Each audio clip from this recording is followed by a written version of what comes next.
Bonjour tout le monde et bonjour Monsieur Lavigne, est-ce que vous m'entendez bien? Votre micro est coupé, on ne vous entend pas par contre. Voilà, ça devrait aller mieux. Parfait, on vous entend très bien. Donc Monsieur Lavigne, vous êtes enseignant-chercheur et maître de conférence à l'Université de Toulouse, c'est bien ça? Oui, tout à fait. Et vous êtes présent aujourd'hui pour, donc, comme le disait Alix, nous parler de la gamification et pour nous introduire ce sujet en fait, et vous allez nous en parler de manière assez théorique, donc non marketing, et plutôt sous l'angle socio-technique. C'est ça. Alors, Monsieur Lavigne, moi, je vous propose que l'on vous écoute et donc de commencer. Vous avez un support, il me semble. Ok, parfait. Oui, je vais le faire passer. Bonjour à tous et merci de votre invitation. Donc, je vais connecter le support, si j'arrive. Il faut que je sorte ici.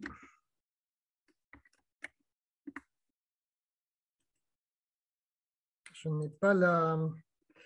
Ah voilà, j'ai l'écran de partage ici. Voilà. Donc, je vais mettre un diaporama. Voilà, je suppose que ça fonctionne. Ça fonctionne, oui, c'est parfait. Très bien.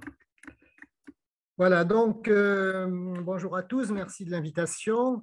Donc aujourd'hui, effectivement, je suis un peu l'universitaire de service, hein, puisque vous avez beaucoup d'intervenants professionnels qui vont vous parler de terrain. Donc je vais plutôt vous parler de l'analyse des phénomènes, des aspects théoriques généraux.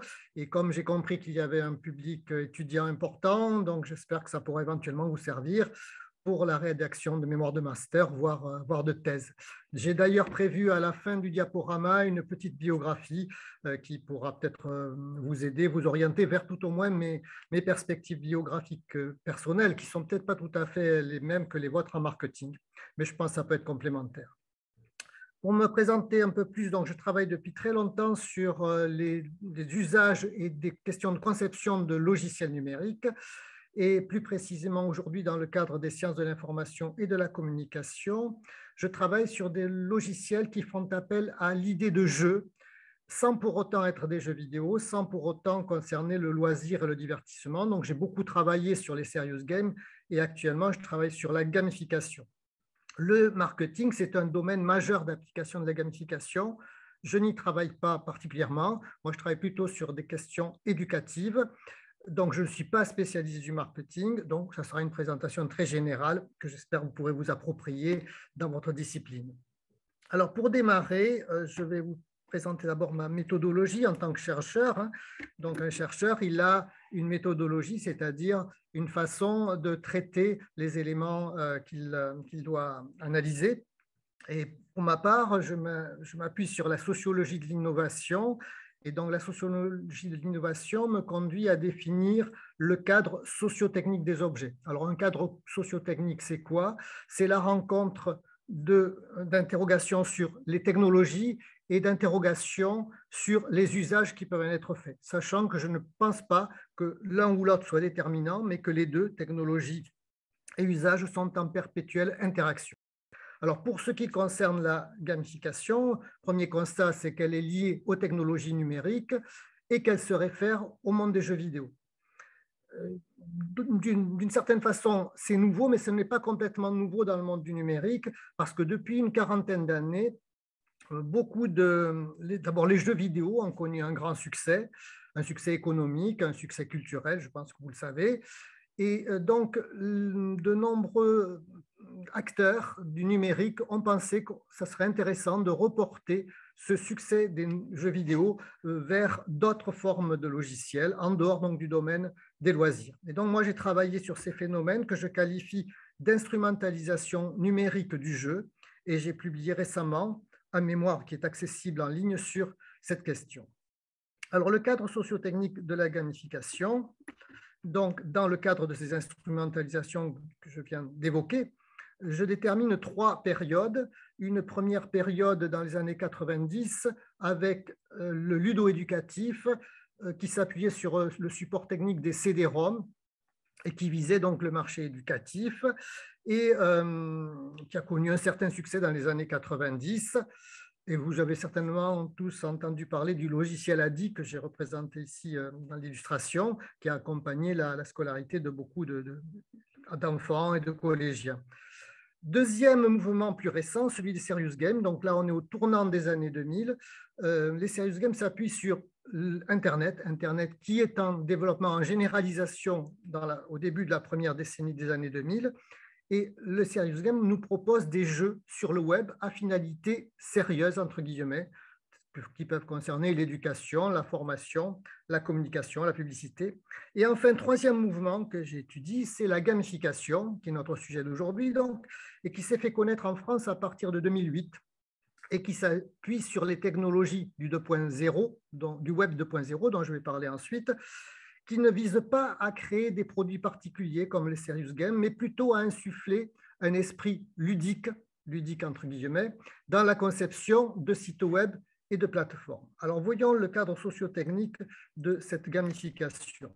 Donc, je vous rappelle, un cadre socio-technique à la fois technologie et usage. Pour ce qui est des technologies, première technologie très importante, ce sont les technologies liées au Web 2.0.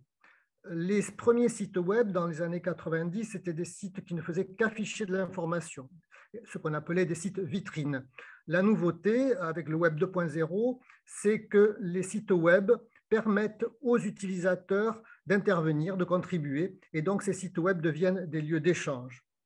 Deuxième technologie très importante, c'est la mobilité, les smartphones que vous connaissez tous maintenant, qui rend Internet accessible en tout lieu, en tout temps, avec donc une connexion permanente, et avec la géolocalisation qui permet de tracer les déplacements de l'utilisateur et donc éventuellement de lui envoyer des informations en fonction de sa localisation.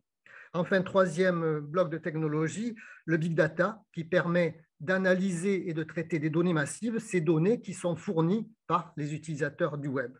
En termes d'usage, ce sont les sites web participatifs, les communautés d'utilisateurs, les réseaux sociaux que vous connaissez bien, et aussi le crowdsourcing. Le crowdsourcing, c'est le fait de permettre aux utilisateurs de participer, de faire des tâches à la place, on peut dire, des entrepreneurs du web. Par exemple, dans le domaine du marketing, vous connaissez certainement tous ces avis utilisateurs qui sont utilisés et qui contribuent, même peuvent se substituer à la publicité des firmes. Donc ça, c'est l'aspect purement numérique. Deuxième aspect, celui du jeu, puisque dans la gamification, il y a ce terme de jeu qui est derrière. Donc j'ai déjà mentionné l'argument de la reprise du jeu par les instrumentalisations que j'ai décrites, le succès culturel du jeu vidéo. Pourquoi le jeu vidéo intéresse les gens qui veulent se l'approprier? C'est à cause de sa capacité à passionner les joueurs, à susciter leur motivation, leur engagement qui peut aller jusqu'à l'addiction avec certains jeux vidéo. Et donc, les concepteurs de plateformes souhaitent reproduire cet engagement à leur profit. Alors, l'analyse de l'engagement, il a été traité par de nombreux chercheurs, mais notamment par quelqu'un qui est très utilisé dans notre domaine, qui est Mihaly Csikszentmihalyi, un nom un peu compliqué à prononcer. Ce psychologue démontre que notre engagement dans une tâche, ce qu'il appelle le flow, une très forte concentration sur une tâche, repose sur notre intérêt à nous inscrire dans des dynamiques de défi, mais à condition que ce défi soit d'un niveau suffisamment élevé pour nous donner un sentiment d'habileté, de compétence, mais aussi suffisamment accessible pour nous permettre de réussir. Lorsque c'est trop facile, nous risquons de nous ennuyer. Si c'est trop compliqué, nous pouvons être submergés par la difficulté et sombrer dans l'anxiété. Donc, les jeux vidéo, les concepteurs de jeux vidéo cherchent à créer un bon équilibre entre ces deux pôles pour conserver le joueur le plus longtemps possible. Alors, comment appliquer ces principes en dehors du monde du divertissement pour rendre ces contenus, des contenus plus engageants? À la différence des serious games qui voulaient faire des jeux vidéo, la gamification ne prétend pas créer des jeux, mais seulement en reprendre des principes de fonctionnement. Et là, je vous propose la définition de Sébastien Deterding qui fait référence. Il s'agit de l'usage d'éléments de game design dans des contextes non ludiques. Donc, il y a toujours cette référence au jeu vidéo, mais simplement pour la reprise d'éléments du jeu. Et cela se concrétise par la reprise de certains procédés ou mécanismes que l'on trouve dans les jeux vidéo. aussi également par la reprise de certains aspects esthétiques des jeux vidéo. Alors, ce mouvement de la gamification s'est appuyé sur quelques références de jeux vidéo, donc diapo suivante, voilà, et notamment lorsqu'il a démarré sur un jeu qui s'appelle Farmville. Alors, le monde des jeux vidéo, il ne faut pas, enfin vous le savez certainement, il n'est pas monolithique, hein, il y a des productions extrêmement diverses, et c'est vrai que les licences les plus connues, elles reposent sur des scénarios de fiction très, très élaborés, des univers en 3 dimensions très réalistes, et on les joue sur ordinateur ou sur console. Par contre, avec la gamification, la référence est à l'opposé de ce type de jeu. Hop, excusez-moi, j'ai changé de diapo, voilà, j'y reviens. À l'opposé de ce type de jeu, avec au contraire des jeux qui sont plutôt minimalistes, avec des décors simples, des scénarios aussi très simples, qui sont disponibles sur Internet et jouables sur smartphone. Lors du lancement donc, de ce mouvement de la gamification, la référence a été le jeu Farmville, jeu diffusé sur Facebook en 2009. Alors, Farmville, c'est un jeu de gestion d'une ferme. Il faut cultiver des terres, élever du bétail, planter des cultures. On progresse en vendant ou en achetant des terres, des animaux, des graines. Mais pour progresser, il est nécessaire de visiter très régulièrement le site, sinon les cultures dépérissent et peu à peu la ferme meurt. Et donc ce jeu a été considéré comme très addictif, très attractif, très addictif, et a été même l'application la plus populaire sur Facebook en 2010. Donc là, je vous ai cité 82 millions d'utilisateurs en 2010. Donc à partir de l'analyse de Farmville, Seth Pritbach définit 4 dynamiques qui peuvent s'appliquer pour la gamification. Première dynamique, celle du rendez-vous qui contraint le joueur à revenir régulièrement. Deuxième dynamique, la progression qui incite à s'impliquer pour améliorer son score, sa situation. Troisième dynamique, le statut avec l'octroi de badge qui valorise donc les succès obtenus. Et enfin, la dynamique collective qui incite à se comparer au sein d'une communauté. Donc voilà un modèle d'explication de la gamification. Il existe beaucoup d'autres modèles, je n'ai pas le temps de vous les présenter. Je vais simplement vous présenter une seule modélisation, celle d'Amy Jokin, qui me paraît intéressante et qui est également très connue. Donc Amy Jokin est une des pionnières de la réflexion sur les communautés sur le web. Donc c'est quelqu'un qui vient plutôt du monde des réseaux, pas du tout du monde du jeu. Et elle propose maintenant des méthodes basées sur la pensée du jeu, ce qu'elle appelle le game thinking, hein, c'est le titre de son dernier ouvrage. Donc, dans une conférence de 2009, elle relevait 5 éléments clés pour la gamification. Premier élément, la collecte. Donc, il s'agit d'inciter l'utilisateur à collectionner des éléments, que ce soit des amis sur Facebook ou des informations. Collectionner, ça incite à persévérer dans l'objectif. Quand on collectionne, c'est pour compléter une collection, c'est pour compléter un ensemble. Deuxième dynamique, celle des points. Donc, le comptage des points permet de se comparer aux autres, à soi-même aussi, pour voir son évolution. Et donc, ça incite à vouloir toujours augmenter son score. Feedback, ce sont les retours qui permettent de se situer vis-à-vis du système, mais aussi des autres utilisateurs. Les échanges de contenu entre joueurs qui permettent les interactions sociales. Et enfin, la personnalisation, il s'agit de permettre à l'utilisateur d'affirmer son identité, de s'exprimer, tout au moins de lui donner la sensation qu'il peut affirmer son identité. En 2018, donc, Amy Jokin a publié cet ouvrage donc, intitulé Game Thinking. Elle y propose donc une méthode de gestion de l'innovation qui se base sur les techniques issues du jeu vidéo. Et puis aussi, deuxième élément que j'ai retenu, elle s'appuie sur un cœur de cible qu'elle appelle les superfans. Donc là, c'est une approche de crowdsourcing, hein, c'est-à-dire on va mettre à contribution ces superfans pour contribuer à construire le parcours client. Comme je ne vous traite pas de toutes les modélisations existantes, je vais faire juste une petite synthèse. Voilà. Donc, la synthèse, hein, moi j'ai vu beaucoup de modèles. Moi, ce que j'en retiens, 2 éléments importants. D'une part, un objectif commun pour la gamification. Il faut pousser l'internaute, le visiteur, à rester le plus longtemps possible sur l'application. Deuxième élément, ce sont les moyens qui sont utilisés. Et les moyens, c'est d'abord la quantification de la progression, qu'on retrouve à peu près partout avec un comptage de points, et également les récompenses graduelles, notamment sous la forme de statuts hiérarchisés, mais aussi sous la forme de badges, d'artefacts esthétiques pour vous féliciter. Pour illustrer ces éléments, en bas à droite, j'ai mis les niveaux d'expérience dans Blablacar. Donc, ces niveaux d'expérience qui vont de débutant à ambassadeur, quand on est donc au plus haut niveau de Blablacar. Vous connaissez tous Blablacar, je suppose, en passant par donc plusieurs stades hiérarchiques, habitués, confirmés, experts. À droite, je vous ai mis des captures d'écran du logiciel Pix sur lequel je travaille, que vous connaissez probablement, qui est un logiciel qui maintenant sert à l'apprentissage des compétences numériques dans les écoles, dans les lycées et universités. Et donc, dans Pix, j'ai trouvé énormément d'éléments. Alors, Pix n'est pas typique de la gamification, il n'y a pas de dynamique sociale, par exemple, mais par contre, il utilise abondamment le comptage des points, les jauges, vous voyez une jauge au milieu, et aussi les récompenses avec, par exemple, un petit badge avec des lauriers ou encore des étoiles avec marqué félicitations. Voilà donc pour cette présentation générale de la gamification. Pour terminer, je voudrais vous parler un peu des synthèses, des limites pardon, de la gamification, hein, parce que si la gamification a été considérée par beaucoup comme une nouvelle innovation miraculeuse, elle a également suscité énormément de critiques, donc je vais essayer de vous résumer en 2 diapos. Alors, première critique issue du monde sur lequel je travaille le plus, c'est-à-dire le monde des jeux vidéo, hein. Donc critique issue du monde des joueurs de jeux vidéo et des professionnels et des chercheurs qui travaillent dans les jeux vidéo.